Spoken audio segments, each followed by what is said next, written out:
Great Expectations by Charles Dickens. Chapter 50. My hands had been dressed twice or thrice in the night, and again in the morning. My left arm was a good deal burned to the elbow, and, less severely, as high as the shoulder. It was very painful, but the flames had set in that direction, and I felt thankful it was no worse. My right hand was not so badly burnt but that I could move the fingers. It was bandaged, of course, but much less inconveniently than my left hand and arm.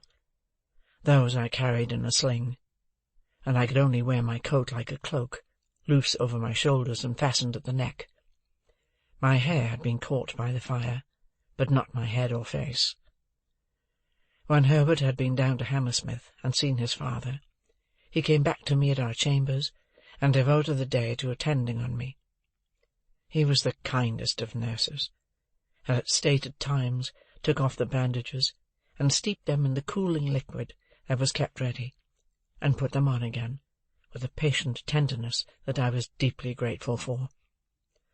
At first, as I lay quiet on the sofa, I found it painfully difficult, I might say impossible, to get rid of the impression of the glare of the flames, their hurry and noise, and the fierce burning smell.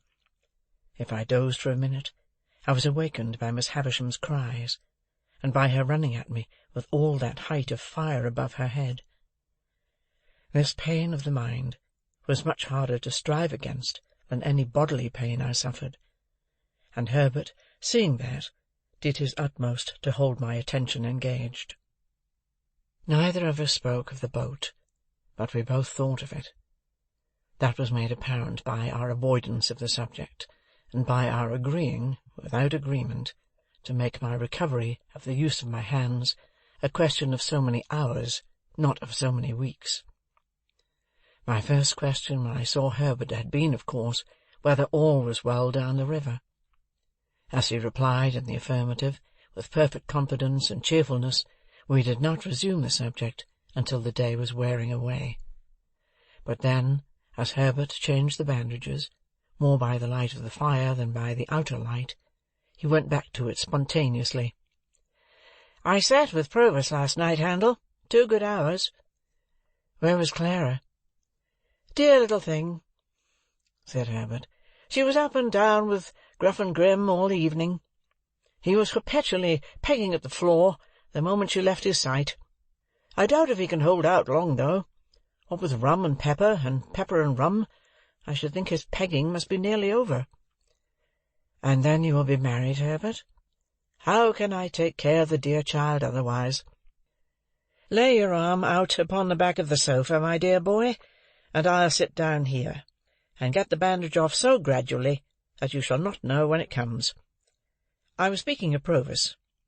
Do you know, Handel, he improves?" "I said to you I thought he was softened when I last saw him." "So you did, and so he is. He was very communicative last night, and told me more of his life. You remember his breaking off here about some woman that he had had great trouble with. Oh, did I hurt you?" I had started, but not under his touch. His words had given me a start. "I had forgotten that, Herbert, but I remember it now you speak of it."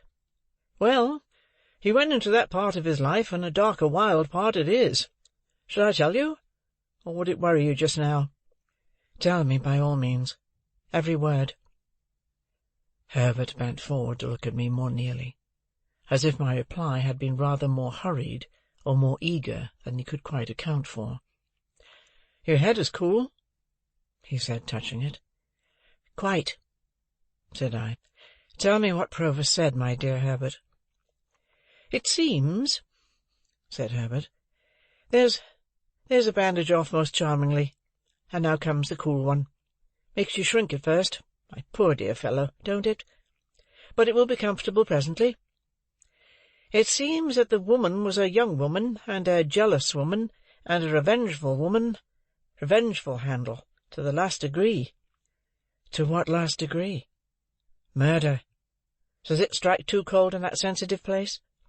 "I don't feel it. How did she murder? Whom did she murder?" "Why, the deed may not have merited quite so terrible a name," said Herbert, "but she was tried for it, and Mr. Jaggers defended her, and the reputation of that defence first made his name known to Provis. It was another and a stronger woman who was the victim, and there had been a struggle in a barn. Who began it, or how fair it was, or how unfair, may be doubtful, but how it ended is certainly not doubtful, for the victim was found throttled." "Was the woman brought in guilty?" "No, she was acquitted. My poor Handel, I hurt you." "It is impossible to be gentler, Herbert. Yes, what else?" "This acquitted young woman and Provis had a little child of whom Provis was exceedingly fond. On the evening of the very night when the object of her jealousy was strangled, as I tell you, the young woman presented herself before Provis for one moment, and swore that she would destroy the child which was in her possession, and he should never see it again. Then she vanished. There's the worst arm comfortably in the sling once more, and now there remains but the right hand, which is a far easier job. I can do it better by this light than by a stronger, for my hand is steadiest when I don't see the poor blistered patches too distinctly. You don't think your breathing is affected, my dear boy? You seem to breathe quickly." "Perhaps I do, Herbert. Did the woman keep her oath?" "Here comes the darkest part of Provis's life. She did." "That is, he says she did." "Why, of course, my dear boy," returned Herbert in a tone of surprise, and again bending forward to get a nearer look at me. "He says it all. I have no other information." "No, to be sure." "Now whether," pursued Herbert, "he had used the child's mother ill, or whether he had used the child's mother well, Provis doesn't say.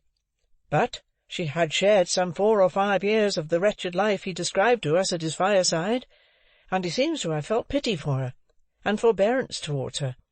Therefore, fearing he should be called upon to depose about this destroyed child, and so be the cause of her death, he hid himself, much as he grieved for the child, kept himself dark, as he says, out of the way and out of the trial, and was only vaguely talked of as a certain man called Abel, out of whom the jealousy arose.